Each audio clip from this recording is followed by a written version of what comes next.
بستانی میباشند.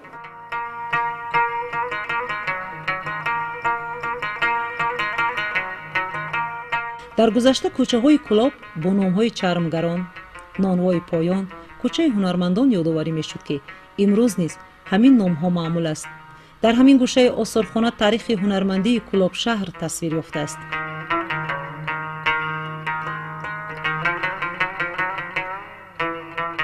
اینجا راسته هنرمندان است و برای همین آثارخانه این گوشه خیلی هم مهم است، زیرا تماشابین رو به دنیای خیلی هم هنرمندی و صاحب استعدادی ملت سربلند تاجیک همزمان خطلان زمین و کلاب شهر وارد می سازد و در این طرف باشد راه بزرگ ابریشم خیلی هم زیبا تصویر یافته است و اینجا بانوان کلاب شهر نان میپزند، آنجا جوازکشی هست و باز بسیار چیزهای دیگر خیلی هم زیبا تصویر یافته است که ما رو واقعا هم به تاریخی خیلی هم گذشته و پرقناوتمان آشنا می‌نماید.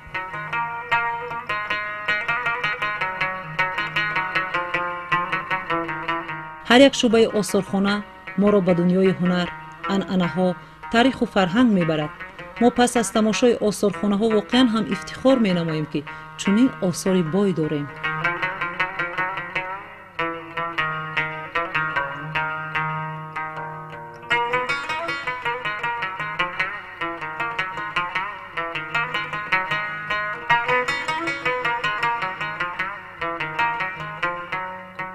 در دهه بخت‌آباد جماعت دهاتی زیرکی شهر کلاب، شیرعلی خالقوف چون استای طبق تراش معروف است. او با فرزندان خویش این هنر را آموخته و هر یک در جاده خود امروز موفق است.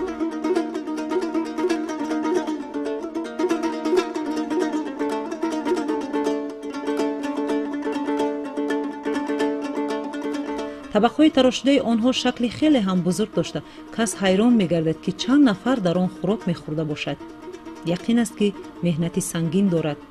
در فرصت زیاد آماده می‌شوند.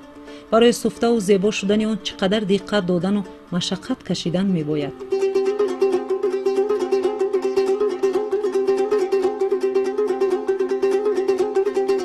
توقع را باید همی تازه و آزاده بگیری، چوب باید تر باشه.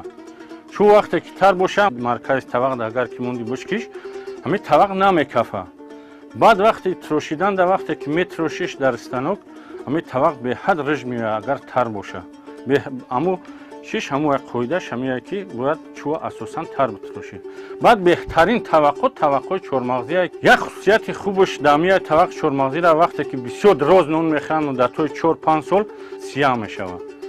برای امو بسیار ترگی استا سعی میکنن که با می چوی چی بتروشن چهارمغز. بعد چوی چنور هم میشوه مثال چوی انا بید هم میشوه چوی توت هم میشوه. بهترین چوی چهارمغز هستن. توقع کلان اینا بود در اینجا داریم توقع چهارمغزی یا از چهارمغز هم مثال اینا توقع چهارمغزی هستن که دوره‌های مثال یورا اساسا حاضر آدم‌ها کم استفاده می‌برن، نه که آثارخانه آدم می‌برن مثال مهمونو میان تماشا میکنن همین محصولات دست تاجیک‌ها را مثال میبینن حیران میشون یا خیلی آدم‌ها که اینقدر مثال همین توقع کلان چخیل یا همین خیلی بدست میتروشن. مهنت همیشه پاداش نیک دارد. شخص را آبرومند و صاحب احترام میگرداند. چون کودکان از خردی در همین روحیه به وای رسیدن من بعد نیز احترام به هنر، ارزش‌های ملی و میهن‌پرستی شعار زندگیشان خواهد بود.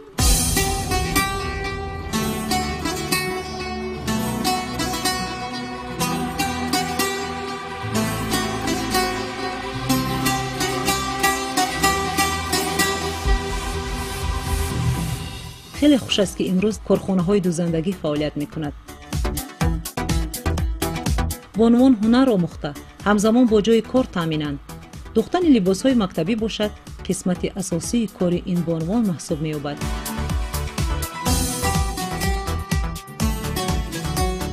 در جماعت زیرکی اصلا زنها در ساحه کشاورزی مشغول هستند و این موسمی میباشد و ما کوشش کردیم که با خاطر اون زنها که در خانه نشینی کنند و به کار جلب شوند، جای کار تامین شود، ما باز سال سوم یک سیخ دوزندگی با استفاده دادیم که اینجا اساساً زنان و دخترانی که در خانه نشستند اونها رو به کار تامین کردیم. سالهای گذشته اصلا ما برای مکتب بچگان دیهاتمون رفته از خوجند و شهر دوشنبه و دیگر جایها درخواست میکردن به خاطری که لباسهای مکتبی کودکان رو تامین کردن. الک دختران دیهات ما از عهده دوختن سر لباس مکتبی برآمدند. بانوان همیشه به کار بند هستند. کرپا و بالشت ها، پیراهن و جامه ها و هر چی که درخواست می شود آماده کرده می توانند. شرایط کار خوب است. از ثمر استقلال زندگی ارزنده را سزاوار گشتند.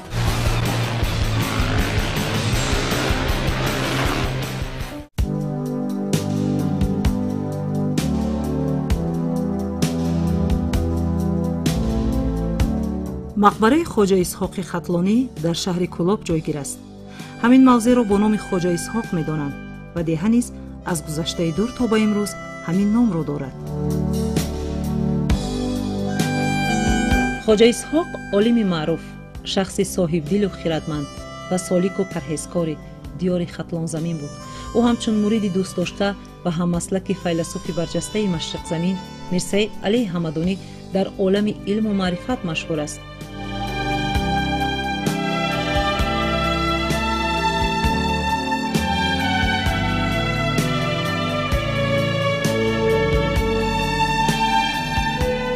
خواجه اسحاق تخمیناً ابتدای سالهای 50 عصر 14 در دهه خواجه علی شاه مومن آباد در عائله شخصی برومند و معرفت پرور آرامشاه علی شاه خطلانی تولد شده است. شجره اجدادانش به خاندان حضرت خواجه علی شاه ولی منسوب است.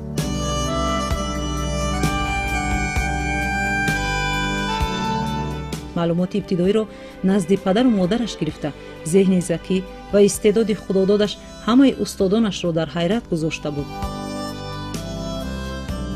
در سن جوانیش با علی حمدانی واخورده دلباخته تعلیم و عقاید او می‌گردد. قابلیت فوق‌العاده و اخلاق حمیده خواجه اسحاق با امیر کبیر خوش آمده او را اولا خلیفه جانشین خود خوانده، خلقه افتخاری ارشادی خویش را با او تقدیم می‌نماید و سپس دخترش ماه خراسان را به او می‌دهد.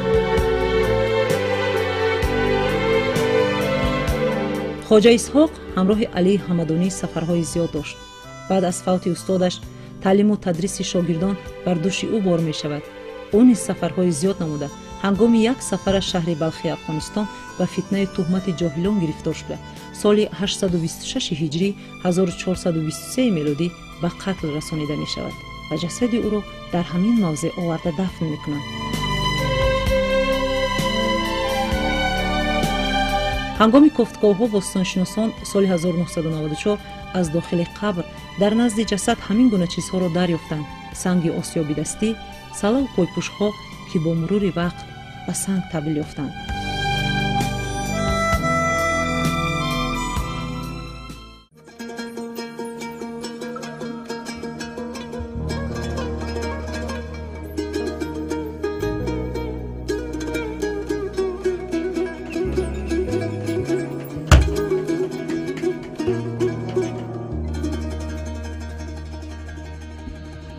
قشلاقه که من بوی چپاتی دارد،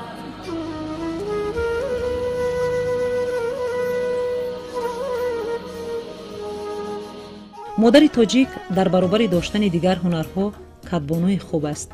برای آراستن دسترخوان خوب قبل از همه پختن نانهای خوشمزه و زیبا را مهم می‌داند.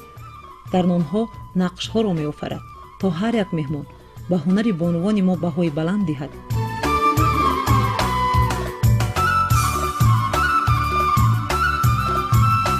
خیلی نازک و ماهرانه نقش می‌کشد تا پس از پختنش نیز شکل خود را گم نکند. دولتبی اسماعیلова در دهه حکیم آباد زندگی می‌کند. سالهای زیاد است که با هنر نامپذیر خویش تمام جشن و مراسم‌ها و خوان مردم کلاب شهر را آرام می‌دهد. باید هر یک زن تاجیک همین هنر را داشته باشه.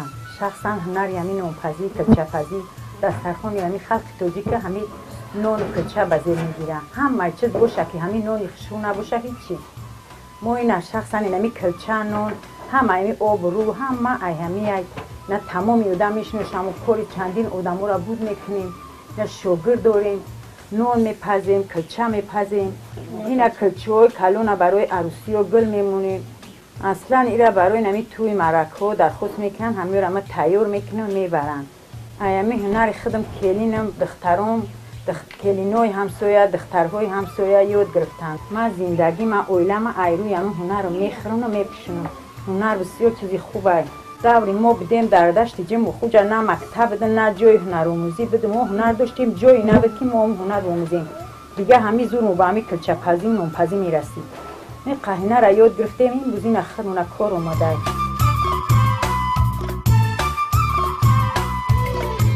دسترخوان مردم ما همیشه پر از نان‌های گوناگون است. این هنری بلندی زن‌های تاجیک است. همیشه از هنرمندی خویش دفاع می‌کنند. در همه دور و زمان با ذوق بلند پی هنر می‌کشند. دختران را نیز در راه هنر تربیت می‌کنند.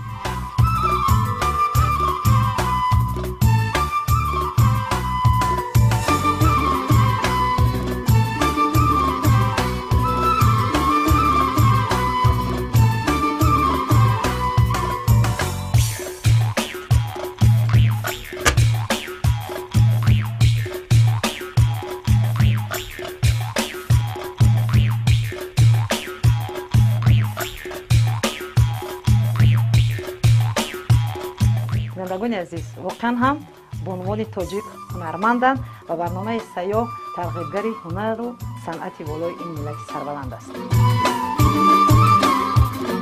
گرمی روزگار از تشویش‌های پیوسته مادران است که همیشه خانواده‌ها سرجم و در متحدی زندگی می‌کنند.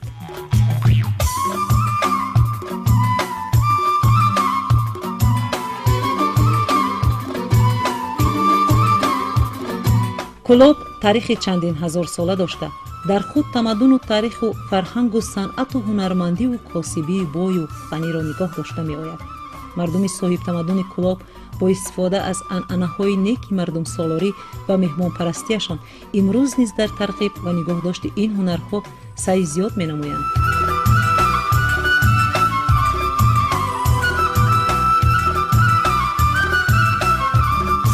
بانوان کلاب همیشه کوشش میکنند که هنرهای گوناگون را از خود نمایند. با وسیله این هنرها زندگی خویش را رنگین سازند. ماهی عالم علی مردان و بانوی هنرمند است. هنر را قدر میکند. او از عهده دوختن پیراهن‌های گوناگون و باز هنرهای زیادی دیگر به خوبی میبراید. در این زمان آسایشتگی با شکرانه نقش‌ها را میآفرد.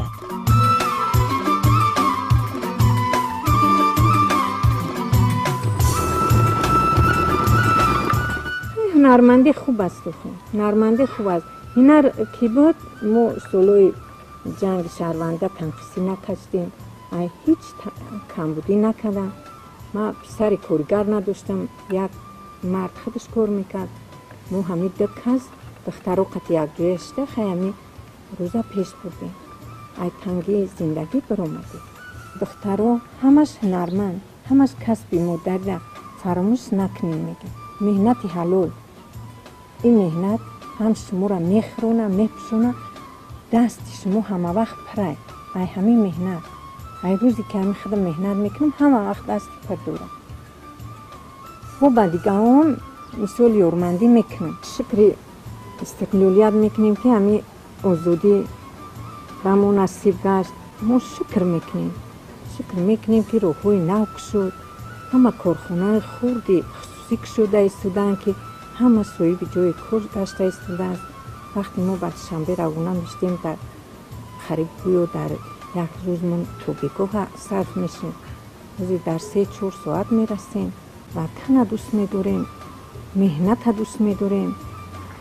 خیلی فرزندو را به همین روحیه تربیه میکنیم که این وطن دوست باشن، مهنت کنن.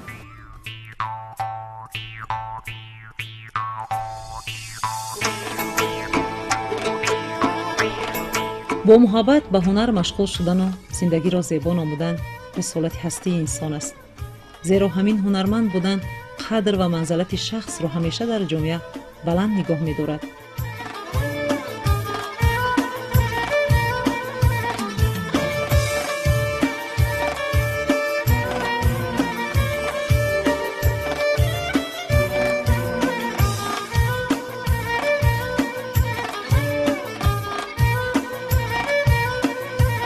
бонвон бо ҳам ҷамъ меоянд ва дар якҷоягӣ суҳбат намудаву ҳар яке паи духтани ҳунари хеш аст. вақте ки якҷо омаданд яқин кор ранги дигар мегирад. бо маслиҳати ҳамдигар тоқиву пироҳанҳо шакли дилкашро мегирад.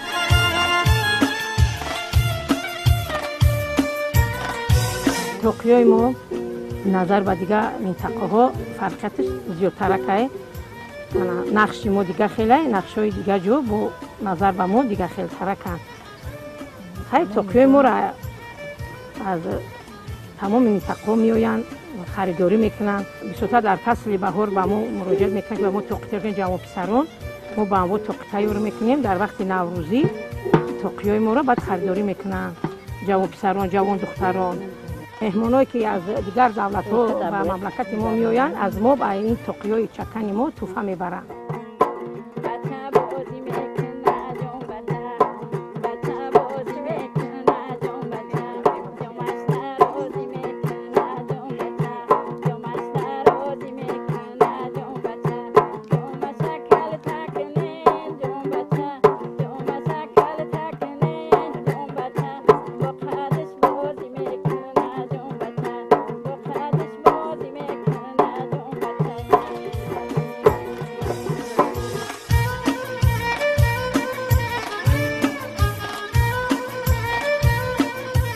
бонувони мо воқеан ҳам рӯшанфикру чеҳрахандонанд, зиндадилу соҳибҳунаранд.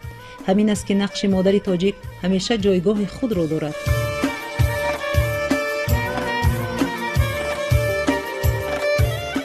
мо духтари ёш будем, кори давлатам мекардем, яке бо ҳами чакандузиро мекардем. духтаромонро ба ҳами чакан духтан, ҳамчун чодирои калон духтем, маъракаҳои туимонро ба ҳами чодиро гузарондем. ман ҳама дена рӯз маърака кардем, чодири худ духтагӣ ба даст. медонӣ чӣ қадар инак сӯзан амарате ин қадар меҳнат мекашаӣ ба ҳамин нуки сӯзан мо чодир духтагӣ ин қадар меҳнат дор. як чодира камашда агар як одам бидӯза 6-7 мо як қадам духтам, як чодири 9 метрара 7 мода буд кардам. тоққа мешин вақти ме корта мекунӣ, корборта мекунӣ, бо мешин нақшта медӯзӣ ба авас мекунӣ. як чизи ҳаст ки якамаш ки пир дора бузургай, ҳамин ки мешини ки дастда ки мегирӣ ки медӯзи авасат мекуна, гилш ки шукуфтан мегира, гилш ки биромадан ки мегира, авасат мета бо мешини медӯзӣ.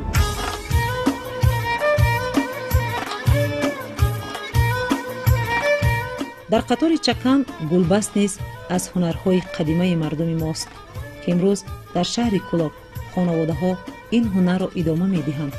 меҳнати зиёди дастӣ дорад. дар натиҷа матои сафед шакли матои хушрангро мегирад ва аз ин мато бонувони мо пироҳанҳои зебандаро омода месозанд.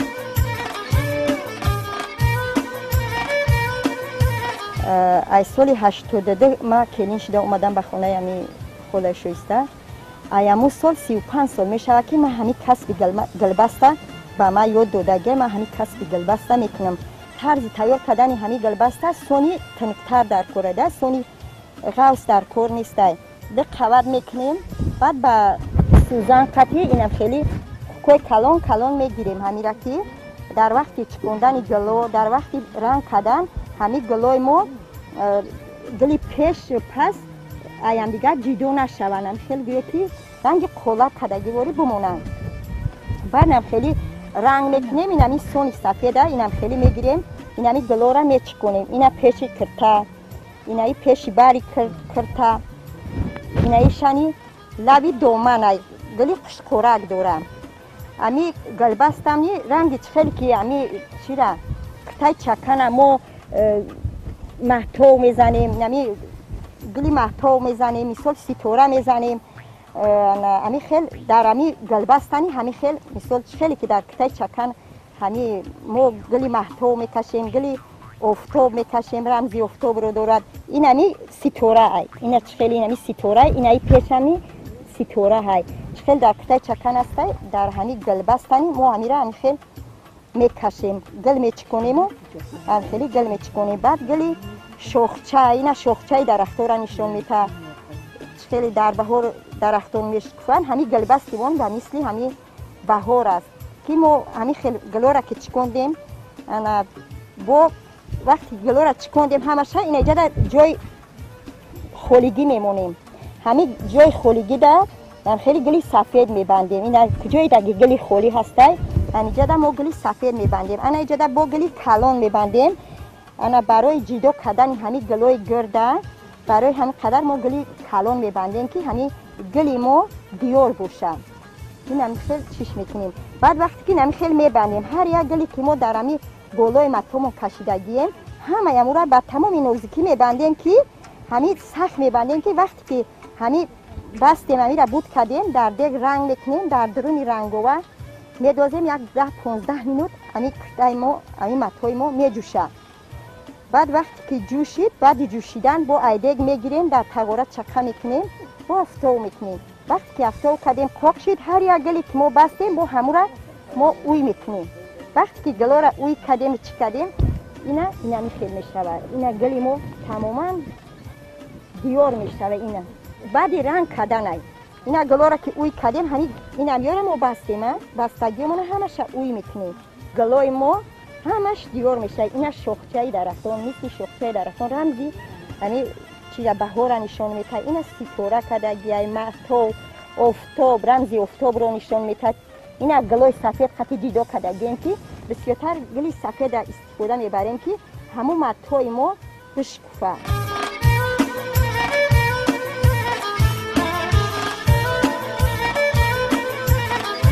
وقتی که ما درباره کلابشهر سخن میگوییم باید از چکن آن فراموش نسازیم. تاریخ کهن دارد چکن. هزار سالهای زیاد است که این هنر مال مردم تاجیک است. در این فرصت دور بانوان ما با ذوق و شوق بلند سوزنی ها را دوخته و در آفریدن نقش ها کوشش زیاد نمودند تا هنر آنها بی‌مثل باشد.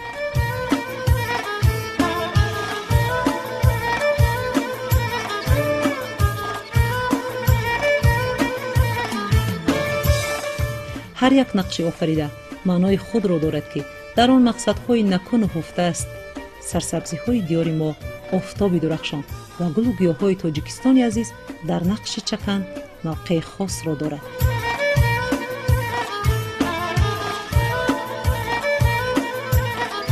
وابسته به زمان هر یک طرف شکل پیراهن‌ها را مطابق می‌نماید و نقش چکن را در آن جای می‌دهد.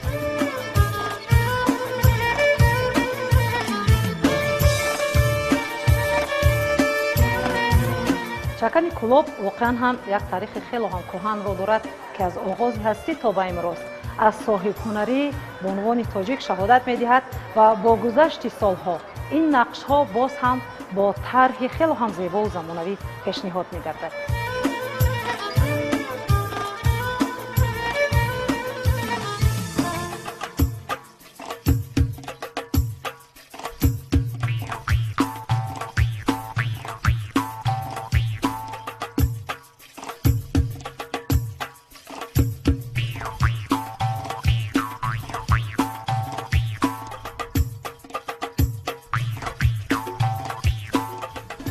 بانوان از آن خوشحالند که امروز برای فعالیت نمودن و معرفی کردن هنرهای ملی امکانیت‌ها فراهم است.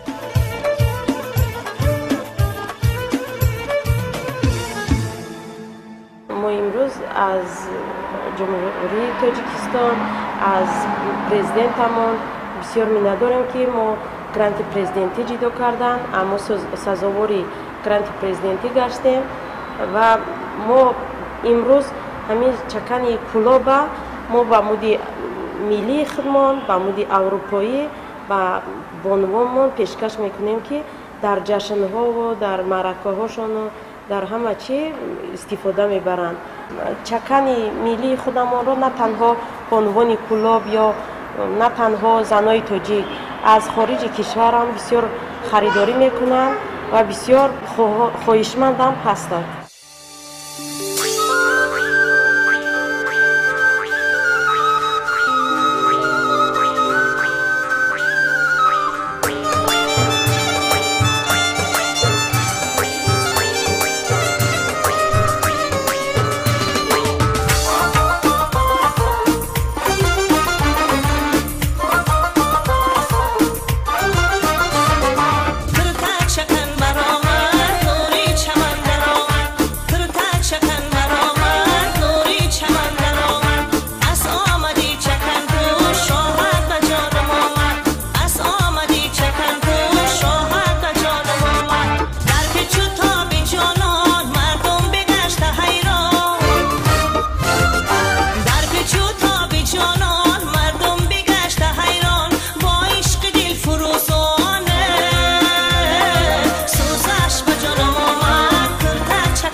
زیبا صنما کرته چکن آمده ای، گلهای وطن کرده به تن آمده ای، با خنده زیبنده الاهور و پری بستاندن جان از تن من آمده ای.